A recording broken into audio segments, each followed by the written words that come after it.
जय हिंद, वंदे मातरम। दोस्तों, मैं दिव्यांश नामदेव स्वागत करता हूं आप सभी का डेली करंट अफेयर्स की इस सीरीज में। और हमेशा की तरह आज अपन 5 ऐसे इंपॉर्टेंट टॉपिक्स को देखेंगे जो एग्जाम पॉइंट ऑफ व्यू से काफी ज्यादा इंपॉर्टेंट है और कल तक की न्यूज में सबसे ज्यादा डिस्कस्ड टॉपिक रहे हैं।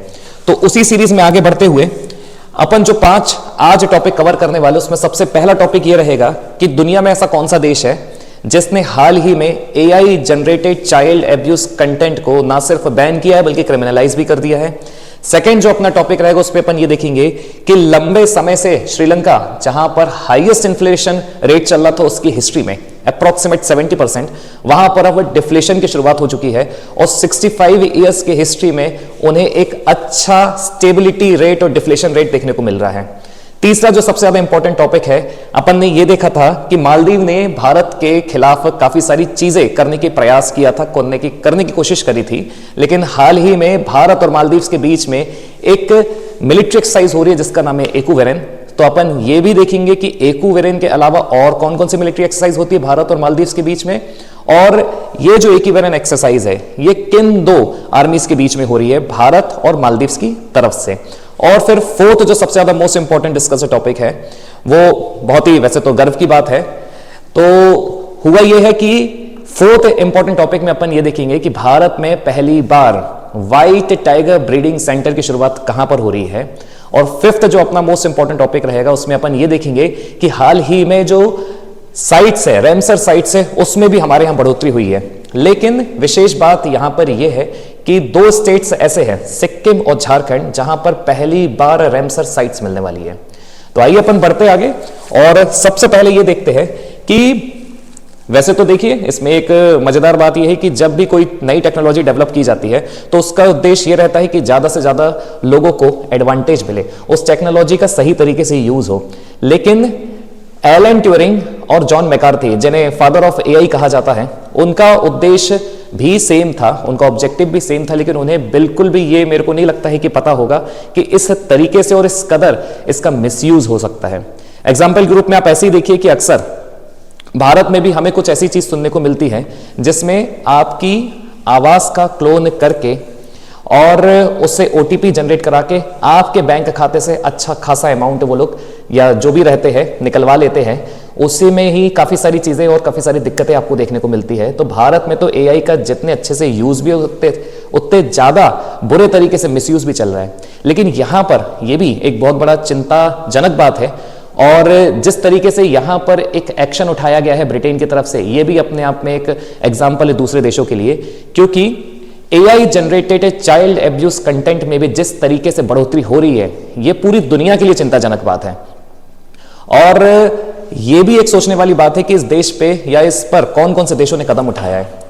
तो हुआ यह है कि ब्रिटेन ने हाल ही में ना सिर्फ इसे बैन किया बल्कि इसे क्रिमिनलाइज भी कर दिया है। और आपको जानकर हैरानी होगी कि इसमें जो पनिशमेंट है वो अप टू 10 ईयर्स है, मतलब आपको 10 साल तक की सजा भी हो सकती है अगर आप एआई जनरेटेड टूल्स को यूज कर रहे हो और वेबसाइट से चाइल्ड अब्यूज कंटेंट क्रिएट कर रहे हो या फिर किसी भी प्रकार से आप उसमें इन्वॉल्वमेंट शो कर रहे हो। तो हाल ही में जो ब्रिटेन की पार्लियामेंट है उन्होंने न्यू लॉज को इंप्लीमेंट किया है और वो जो न्यू लॉज है that are part of crime and policy bill. और आपको तो पता ही है कि ब्रिटेन में जो अभी वर्तमान में मतलब एट प्रेजेंट जो प्राइम मिनिस्टर है केयर स्टारमर, वो इसके खिलाफ काफी ज्यादा स्ट्रिक्ट एक्शन दिखा रहे हैं और उनका ये मानना है कि इस पे जितने जल्दी हम रिस्पॉन्स करेंगे उतना ज्यादा अच्छा है, क्योंकि काफी सारे केसेस पर ब्रिटेन में बढ़ोतरी हो रही है। तो इसमें कौन कौन सी चीजों को इन्वॉल्व किया गया है, तो इसको जरा ध्यान से देखिएगा कि इसमें सबसे पहले तो ऐसे टूल्स को इन्वॉल्व किया गया है जो सीसैम मतलब चाइल्ड सेक्सुअल एब्यूज मटेरियल्स को प्रमोट कर रहे हैं, और अगर कोई व्यक्ति ऐसा करता है तो उसे up to 5 years of prison है, मतलब 5 साल की उसको अब जेल हो सकती है। इसके बाद ऐसे एआई पेडोफाइल मैनुअल्स के ऊपर भी बैन किया गया है, और अगर कोई व्यक्ति इन मॉड्यूल्स को खरीदता है या बेचता है तो उसे भी 3 साल तक की सजा जेल में हो सकती है। फिर कुछ ऐसे प्लेटफॉर्म्स होते हैं जैसे कि फॉर एग्जाम्पल अपन कई सारी एआई टूल्स को यूज करते हैं, आपके स्लाइड्स बनाने के लिए या फिर किसी भी प्रकार की आपकी क्लिप्स बनाने के लिए, आजकल तो रील्स भी एआई से बन रही है। सेम सिनेरियो वैसे ही है कि कुछ ऐसे टूल्स है, कुछ ऐसे प्लेटफॉर्म्स हैं जो CSAM को प्रमोट करते हैं। तो ऐसे प्लेटफॉर्म्स को ट्रैक करके और ये देख करके इससे को या इसकी शुरुआत किसने करी है, ऐसे लोगों के ऊपर भी वहां पर कार्रवाई होगी और ऐसे लोग जो इन्वॉल्व होंगे उनको 10 ईयर्स इन प्रिजन, मतलब 10 साल तक की उनको जेल हो सकती है। इसके अलावा आपने देखा होगा कई सारे ऐसे बाहर के लोग होते हैं जो इसमें किसी ना किसी डायरेक्ट इनडायरेक्ट वे में इन्वॉल्व रहते हैं। तो ऐसे इमिग्रेंट्स को ट्रैक करके जो उस देश में इस एक्टिविटीज को अंजाम दे रहे हैं और उसे बढ़ा रहे हैं, ऐसे लोगों को भी 3 साल तक की जेल का प्रोविजन है। तो ये जो चीज हुई है ब्रिटेन में, ये अपने आप में एक प्राइम एग्जांपल्स है उन देश के लिए जहां पर एआई टूल्स का काफी ज्यादा मिसयूज हो रहा है और इतना ज्यादा हो रहा है कि they are promoting child sexual contents. तो हमें सीखना चाहिए और हमें यह देखना चाहिए कि वहां का जो जुडिशियल सिस्टम है, वहां की जो पार्लियामेंट है, इसके लिए कितनी ज्यादा एक्टिव है और उसके खिलाफ रिस्पॉन्ड भी कर रही है। अब अपन दूसरा टॉपिक देखते हैं। दूसरे टॉपिक में अपन ने ये देखा था कि श्रीलंका रिकॉर्ड डिफ्लेशन इन 65 ईयर्स, मतलब 65 साल में सबसे अच्छा डिफ्लेशन रेट अभी श्रीलंका को देखने को मिला है, वो भी कितना, अप टू 4%। अब मजेदार बात यह है कि श्रीलंका में अपन पिछले 3-4 साल में हमेशा इन्फ्लेशन सुन रहे थे कि श्रीलंका में इन्फ्लेशन ऐसा हो गया, श्रीलंका में ऐसा हो गया, श्रीलंका में वैसा हो गया। कहने का मतलब यह है कि इन्फ्लेशन की जस्ट अपोजिट प्रोसेस होती है डिफ्लेशन। अब अगर आपको नहीं पता तो इजीएस्ट डेफिनेशन में मैं बताता हूं। Inflation means when there is a sudden rise in the prices of the commodities, जब मूल्यों में या जब वस्तुओं में अचानक से वृद्धि हो जाती है मूल्यों की, एकदम सडन राइज, एकदम से अचानक से वृद्धि हो जाती है, तो उसे अपन बोलते हैं मुद्रास्फीति और इन्फ्लेशन। इसका मैंने बताया कि इसका जस्ट अपोजिट डिफ्लेशन होता है, मतलब अपस्फीति। डिफ्लेशन मींस यहां पर आपको मैं डेफिनेशन बताऊं तो डिफ्लेशन मींस कहलाएगा आपका कि जब एक प्रकार से कमोडिटीज की प्राइसेस में गिरावट आती है, मतलब रिड्यूस होते हैं सस्टेनेबल रेट पर, तो ऐसी कंडीशन को क्या कहा जाता है, डिफ्लेशन। और श्रीलंका में भी सेम चीज हुई है। सबसे पहले तो देखिएगा, डिफ्लेशन मैंने अभी बताया is the sustained decline in the general price level of the services. और हुआ क्या है कि श्रीलंका में जो रिकॉर्ड 69.8%, आप इमेजिन करिए श्रीलंका में 2022 में अप्रोक्सीमेट 70% इन्फ्लेशन रेट था। अब इसको ऐसे समझिएगा कि श्रीलंका किस खतरनाक स्थिति से गुजरा है और किस खतरनाक इकोनॉमिक क्राइसिस से गुजरा है 2022 में। और आपको तो पता ही है, इसमें अगर किसी एक देश का नाम लिया जाए जिसने श्रीलंका के इस इकोनॉमिक क्राइसिस में सबसे अहम भूमिका निभाई है, तो इसका नाम है चाइना और खुद श्रीलंका की खुद की पॉलिसीज। लेकिन 70% इन्फ्लेशन का यह मतलब है कि आज जो आपको सिलेंडर मान के चलिए 400, 500, 600 रुपीज में, श्रीलंकन रुपीज में मिल रहा है, वो उस समय 2022 में 4500 रुपीज अप्रोक्सीमेट का था। आज जो श्रीलंका में पेट्रोल डीजल का जो रेट चल रहा है, मान लीजिए 120-150 रुपीज है, वो उस टाइम 2022 में 450 रुपीज प्लस था। तो आप समझ सकते किस कदर और कमर तोड़ महंगाई थी 2022 के ईयर में। लेकिन वही बात है कि जब भी इकोनॉमिक क्राइसिस आता है तो हम भागते भागते कहां जाते, IMF के पास, इंटरनेशनल मॉनेटरी फंड के पास, और ये डिमांड करती कि या तो हमें कुछ ऐसे तरीके बता दे जिसमें हमारे यहाँ इकोनॉमिक क्राइसिस चल रही है उसको हम अच्छे से ठीक कर सके। कहने का मतलब ये है कि वहां पर हम क्या ला सके, इकोनॉमिक स्टेबिलिटी। लेकिन कोई भी बैंक लोन कब देता है, जब आप उसे चुकाने में सक्षम होते हैं। जब आप चुकाने में सक्षम होते हैं, कहने का मतलब है कि जब आप अपने देश में कोई अच्छा इकोनॉमिक रिफॉर्म करोगे जिसमें हमें भरोसा हो जाए कि आप ये पैसा लौटा सकते हो, तभी तो हम आपको बैंक से, या तभी तो बैंक आपको पैसा देगा, या तभी तो हम आपको क्या देंगे, पैसे। जैसे कि इंडिया के साथ हुआ था 1991 में, जैसे अपन LPG, liberalisation, privatisation, globalisation reform के नाम से जानते हैं, ठीक वैसा ही सिनेरियो श्रीलंका के साथ भी अभी हाल ही में हुआ है। तो श्रीलंका ने अभी जो लास्ट मंथ था आपका जनवरी में, रिकॉर्ड 4% डिफ्लेशन रेट देखा है। और अच्छी बात है ये उनके लिए, क्योंकि जिस तरीके से उनके यहाँ सब चीजें चलती आ रही थी उसमें ये एक राहत की बात है, विशेषकर मिडिल क्लास लोगों के लिए वहां के। और ये जो उनका डिफ्लेशन रेट है, ये 5th कंसेक्यूटिव मंथ का था जो ये बताता है कि कंट्री की जो अब इकोनॉमिक पाथ है वो कितनी ज्यादा स्टेबल हो चुकी है। लेकिन मैंने आपको बताया कि इसके पीछे भी श्रीलंका ने मदद किससे मांगी थी, तो वो कौन था, IMF, इंटरनेशनल मॉनेटरी फंड। और यहां पर श्रीलंका ने जो बेल आउट मांगा था IMF से वो अप्रोक्सीमेट $2.9 बिलियन का था।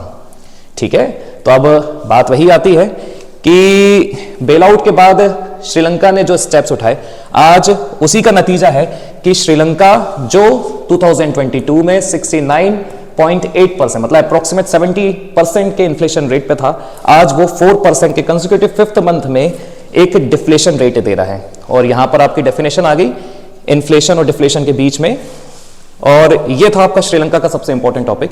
अब यहां पर आपको श्रीलंका ने जो कदम उठाए हैं, है ना, इसके लिए भी एक महत्वपूर्ण व्यक्तित्व की आवश्यकता होती है कि आप अपने देश के लिए बहुत एक निर्णायक चीज कर सके। तो यहां पर जो श्रीलंका के प्रेसिडेंट ने रोल निभाया है वो वाकई में बहुत ही सम्मानजनक बात है उनके लिए, क्योंकि इसके पहले जितने भी प्रेसिडेंट थे वो उस समय आए थे जब खासा श्रीलंका को काफी गंभीर समस्याओं का सामना करना पड़ रहा था। तो आपको उनका प्रेसिडेंट भी याद रखना है जिनका नाम है अनुरा कुमारा। आगे बढ़ते हैं। तो यहां पर एक चीज और है कि अगर डिफ्लेशन रेट चल रहा है तो जाहिर सी बात है कि उसके कुछ इंपैक्ट पॉजिटिव भी होंगे, उसके कुछ इंपैक्ट नेगेटिव भी होंगे। तो अगर अपन ने देखा कि वहां पर फिफ्थ कंसेक्यूटिव मंथ में डिफ्लेशन रेट 4% पर है, तो सबसे पहले तो उसके नेगेटिव एक्सपेक्ट्स की बात करें तो होता क्या है कि ऐसी कंडीशन में आपकी जो सप्लाई है वो बढ़ जाती है और डिमांड थोड़ी कम हो जाती है। तो डिमांड कम होने का मतलब यह है कि वहां के जो क्लास है, वहां के जो मिडिल क्लास है, वहां के जो लोगों की जरूरत है उसमें भरपूर अब सब चीजें आ चुकी है। तो आप ऐसे सोचिए कि जब कोई चीज भरपूर मार्केट में बढ़ जाती है तो इसमें दो आप निष्कर्ष निकाल सकते हैं। पहली बात तो पर्टिकुलर उस चीज की प्रोडक्टिविटी पर्याप्त है। अब पर्याप्त होने का यह मतलब है कि वहां पर उतना ज्यादा रेवेन्यू हो नहीं रहा है और उतना ज्यादा प्रॉफिट हो नहीं रहा है वहां पर जितने भी बिजनेस चल रहे हैं। तो इसमें होगा क्या कि जो भी व्यक्ति ज्यादा एक्सेस में पहले काम कर रहे थे, पहली बात तो जॉब कट होगी, उनको फ्रीज किया जाएगा और आवश्यकता के हिसाब से, नेसेसिटी के हिसाब से वहां पर काम किया जाएगा। तो वही बात आ रही है, अगर नेगेटिव एक्सपेक्ट की बात करें तो जॉब क्रिएशन यहां आपको देखने को नहीं मिलेंगे। इसके अलावा प्रॉफिट यहां पर कम हो जाता है और प्रॉफिट कम होगा तो वही बात है, रेवेन्यू भी आपका ओवरऑल कम ही हो रहा है तभी प्रॉफिट कम हो रहा है। वहीं अगर पॉजिटिव इंपैक्ट की बात करें तो क्योंकि इन्फ्लेशन ही उनने इतना भयानक देखा है, तो अगर कोई चीज वहां पर पर्याप्त मात्रा में उपलब्ध हो रही है तो ये उनके लिए सबसे पॉजिटिव इंपैक्ट है। अब बात यह है कि ये थोड़ी स्लो प्रोसेस होती है, यहां पर जो इकोनॉमिक ग्रोथ होती है वो काफी स्लो हो जाती है, लेकिन कुछ बुरी चीज से अच्छा है वहां पर कुछ अब जाकर वहां पर अच्छी चीज हो रही है। तो आगे बढ़ते हैं नेक्स्ट टॉपिक की तरफ। तो नेक्स्ट टॉपिक अभी मैंने बताया आपको, जो हमारा थर्ड इंपॉर्टेंट टॉपिक रहेगा वो क्या है, India Maldives military exercise Ekuverin. अब ये याद रखिएगा, एक्यूवेरिन एक द्विवेही लैंग्वेज का शब्द है जिसका मतलब होता है फ्रेंड। अब मालदीव भले ही अब भारत को दोस्त बोल रहा है, लेकिन जब मालदीव के प्रेसिडेंट मोइजू नए प्रेसिडेंट बने थे तो उनने सबसे पहले मालदीव में जो भारतीय स्पेशली मिलिट्री बैकग्राउंड के भारतीय रह रहे थे उन्हें वहां से निकलने के लिए सबसे पहले बोला था। और हुआ यह था कि फिर काफी सारे बैकलैशेस भारत की तरफ से भी देखने को मिले थे, क्योंकि मालदीव की जो इकोनॉमी है वो टोटली टूरिज्म बेस्ड है। और अगर वहां पर इकोनॉमी टूरिज्म बेस्ड है और कोई सबसे ज्यादा उनकी इकोनॉमी में इन्वॉल्वमेंट रखता है एज अ टूरिस्ट, तो वो कोई और नहीं था, भारत। तो फिर आपको तो याद ही होगा कि इसको काउंटर करने के लिए प्रधानमंत्री मोदी फिर कहां गए थे, लक्षद्वीप। और वही बात है, मोदी जी जो करते हैं वो अपने आप में एक ट्रेंड तो सेट हो ही जाता है। तो जब लक्षद्वीप गए थे, तो लक्षद्वीप जब मोदी जी गए थे तो उनने उस तरीके से लक्षद्वीप को प्रमोट किया था और ये बताने की कोशिश करी थी कि Maldives is not just only the option for tourism, आपका लक्षद्वीप भी उतना ही खूबसूरत है, उतना ही सुंदर है। और फिर मालदीव में रिकॉर्ड गिरावट देखने को मिली थी टूरिज्म के हिसाब से। और टूरिज्म अगर भारत की तरफ से कम हो रहा है तो जाहिर सी बात है उनकी इकोनॉमी इंपैक्ट हो रही है। फिर तब जाकर थोड़े बहुत संबंध भारत और मालदीव के बीच में ठीक होना चालू हुए थे। और उसी संबंधों में जब ठीक होना चालू हुए तो जो पहली कैटेगरी आपको देखने मिल रही, पहली सीढ़ी उनकी तरफ से देखने को मिल रही, वो फिर से कौन सी मिलिट्री एक्सरसाइज है, एक्यूवेरिन, जो इंडिया की आर्मी की तरफ से और जो मालदीव की आर्मी है, जो मालदीव्स की आर्मी है, उन दोनों की तरफ से एक साथ की जाती है। तो इस इनॉग्रेशन सेरेमनी में जो आपका अप्रोक्सीमेट 2 फरवरी से स्टार्ट हो चुकी है और लगभग 5, 6, 7, 8 फरवरी तक चलेगी।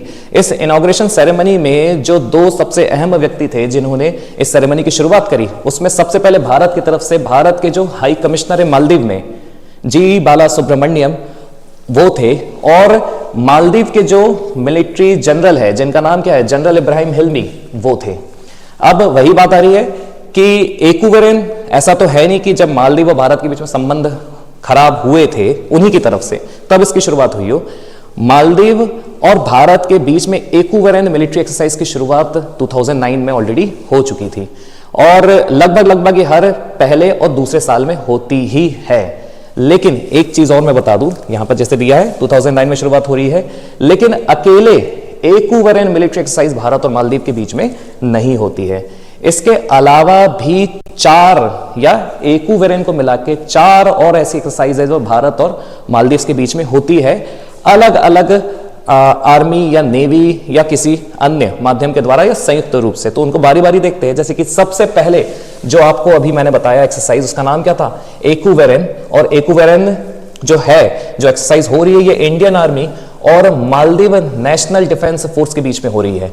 और इसका जो पहला एडिशन था, इस एक्सरसाइज का जो पहला संस्करण था, वो इन द ईयर 2009 में था।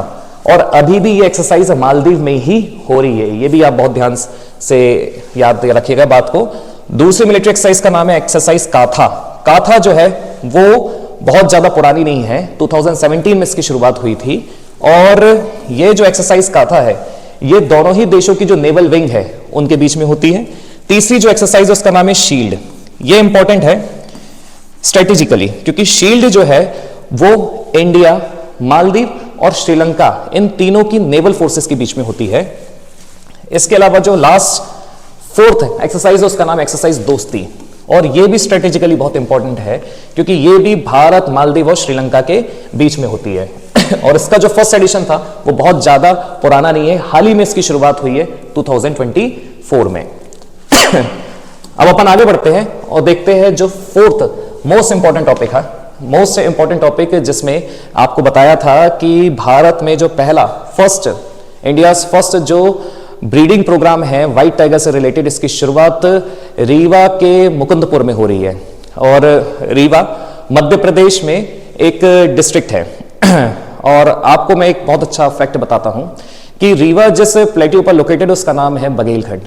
और पूरी दुनिया तो ठीक है, पूरे भारत में अगर व्हाइट टाइगर सिर्फ और सिर्फ देखे जाते हैं तो वो रीवा में ही और बघेलखंड प्लेट्यू में ही देखे जाते हैं, या फिर बघेलखंड में जो फॉरेस्ट है जिसका नाम है गोविंदगढ़, वहां पर देखे जाते हैं। कारण यही है कि बघेलखंड को the land of white tigers कहा जाता है। तो ऑलरेडी पूरी दुनिया में अगर सबसे ज्यादा टाइगर्स हैं, इमेजिन करिए अगर पूरी दुनिया में 100 टाइगर्स हैं तो अकेले 75 टाइगर भारत में है। तो ऑलरेडी ये बहुत गर्व की बात थी कि India holds the maximum number of tiger population in the world. अब उसी सीरीज में मैं आपको एक और चीज बताता हूं, एक और इंटरेस्टिंग फैक्ट बताता हूं कि पूरी दुनिया में अगर भारत में है तो पूरे भारत में सबसे ज्यादा टाइगर्स आपको मध्य प्रदेश में देखने को मिलते हैं। इसीलिए मध्य प्रदेश को टाइगर स्टेट कहा जाता है। और पूरी दुनिया में आज अगर व्हाइट टाइगर्स है तो वो व्हाइट टाइगर सिर्फ और सिर्फ एक ही टाइगर के कारण है जिसका नाम है मोहन। और मोहन की हिस्ट्री तो मैं आपको अलग से एक वीडियो में बताऊंगा फिलहाल, लेकिन फिर भी समझिएगा कि अगर पूरी दुनिया में आज व्हाइट टाइगर्स है तो उसका क्रेडिट भी मध्य प्रदेश के रीवा को ही जाता है। और रीवा में ऑलरेडी एक टाइगर सफारी है जिसका नाम है मुकुंदपुर टाइगर सफारी। तो मुकुंदपुर टाइगर सफारी में ही हाल ही में जो सेंट्रल जू अथॉरिटी होती है जिसका एस्टेब्लिशमेंट 1992 में हुआ था, वो भी न्यू दिल्ली में, उसने ये तय किया कि रीवा में ही हम एक व्हाइट टाइगर ब्रीडिंग सेंटर की शुरुआत करेंगे। और ये जो व्हाइट टाइगर ब्रीडिंग सेंटर होगा, यहां पर हम जो व्हाइट टाइगर्स को क्रिएट करेंगे, डेवलप करेंगे, बाद में यही व्हाइट टाइगर देश और विदेश के विभिन्न कोने में जाएंगे। तो अब जो ब्रीडिंग प्रोग्राम स्टार्ट हुआ है, ये भी बहुत प्राउड की बात है इंडिया के लिए। ऑलरेडी पूरी दुनिया में जो व्हाइट टाइगर है, अभी मैंने बताया, वो व्हाइट टाइगर सिर्फ और सिर्फ एक टाइगर के कारण है जिसका नाम क्या है, मोहन। और मोहन को रीवा के जो महाराजा थे 1951 में, महाराजा मार्तंड सिंह ने देखा था। सबसे पहली बार देखा था। और मोहन के बारे में ये बताया जाता है कि he is the last white tiger known. अब अपन आगे बढ़ते हैं। तो जो लास्ट टॉपिक रहेगा, अब आपका जो लास्ट टॉपिक रहेगा वो रैमसर वेटलैंड से रिलेटेड है। आपको तो पता ही है, अगर अपन रैमसर कन्वेंशन की बात करें तो रैमसर कन्वेंशन 1971 में स्टार्ट हुआ था, वो भी 2 फेब को। अब क्योंकि 2 फेब को चालू हुआ था, इसलिए हर साल 2 फरवरी को, अभी जो हाल ही में गया है, हर साल 2 फरवरी को हम क्या बनाते हैं, वर्ल्ड वेटलैंड डे। अब वर्ल्ड वेटलैंड डे बनाया क्यों जाता है, ताकि हमारे यहां पर जितने भी वेटलैंड्स हैं हम उसको प्रोटेक्ट कर सके, कंजर्व कर सके। क्यों? क्योंकि जो ये वेटलैंड होते हैं, ये wetland they are home to migratory birds, environment point of view से काफी इंपॉर्टेंट होते हैं। और मजे की बात यह है कि अभी भारत में total number of wetland site है, जब ये 4 अनाउंस हुई है तो वो अब जाकर हो चुकी है लगभग 89, अप्रोक्सीमेट 89, एग्जैक्टली अप्रोक्सीमेट भी नहीं बोलूंगा, सॉरी, एग्जैक्ट 89 वेटलैंड साइट हो चुकी है। और इन 4 वेटलैंड साइट में जो सबसे इंपॉर्टेंट है वो ये है कि सिक्किम और झारखंड को पहली बार वेटलैंड रिकॉग्निशन मिला है। और सिक्किम और झारखंड में एक एक लेक जो है, सबसे पहले तो उनका नाम मैं आपको बता देता हूं। एक है उधवा लेक, ये आपकी झारखंड में है, और एक है कछाउद पालरी वेटलैंड जो आपकी कहां पर है, सिक्किम में है। इसके अलावा 2 और वेटलैंड्स को जो तमिलनाडु में है उनको भी रैमसर कन्वेंशन के तहत रिकॉग्नाइज किया गया है। इसमें से एक है आपकी सकारा कोट्टाई और एक है आपकी थिरतंगल बर्ड सेंचुरी। अब इंटरेस्टिंग फैक्ट्स इसमें जो अब जुड़ गए हैं, जब से 4 न्यू वेटलैंड साइट को हमने रैमसर कन्वेंशन के तहत जोड़ा है, तब जाकर भारत में जो 89 हुई है। अब उसमें जो इंटरेस्टिंग फैक्ट ये है कि पूरे ऑल ओवर इंडिया में अब सबसे ज्यादा जो वेटलैंड साइट है वो आपकी कहां पर आ चुकी है, तमिलनाडु में। और कितनी, 20, followed by 10 sites in Uttar Pradesh. अब याद ये रखना है कि अब सबसे ज्यादा जो वेटलैंड साइट है वो फर्स्ट रैंक पे तमिलनाडु है, देन सेकंड रैंक पे आपका यूपी आ चुका है। और ऑलरेडी जितने भी, अगर आप देखोगे कि सबसे ज्यादा वेटलैंड साइट कहां पर है, तो सबसे ज्यादा पूरी दुनिया में वेटलैंड है आपका ब्रिटेन में, देन सेकंड नंबर पे आता है आपका Mexico, and then third number पे आता है इंडिया। अब एक फिगर अपन यहां पर देख लेते हैं, जो यूनाइटेड किंगडम में है that is almost the double of sorry, जो यूनाइटेड किंगडम में है that is half the wetland sites in India. जैसे कि अगर यूनाइटेड किंगडम में 176 वेटलैंड्स है, तो ऑलमोस्ट हाफ बोल रहा हूं, तो इंडिया में एट प्रेजेंट कितनी है, 89। तो आपको तो हाईएस्ट ही याद रखना है फिलहाल कि सबसे ज्यादा वेटलैंड साइट एट प्रेजेंट कहां पर है, यूनाइटेड किंगडम में। और वही बात आ रही है कि सिक्किम और झारखंड को पहली बार वेटलैंड में इंट्रोड्यूस किया गया है, या सिक्किम और झारखंड की एक साइड को पहली बार वेटलैंड में इंट्रोड्यूस किया है। तो इसी के साथ दोस्तों हमारे जो 5 मोस्ट इंपॉर्टेंट टॉपिक थे वो इस सीरीज में खत्म होते हैं, और उम्मीद करता हूं आपको हमारे ये सेगमेंट पसंद आया होगा। Thank you.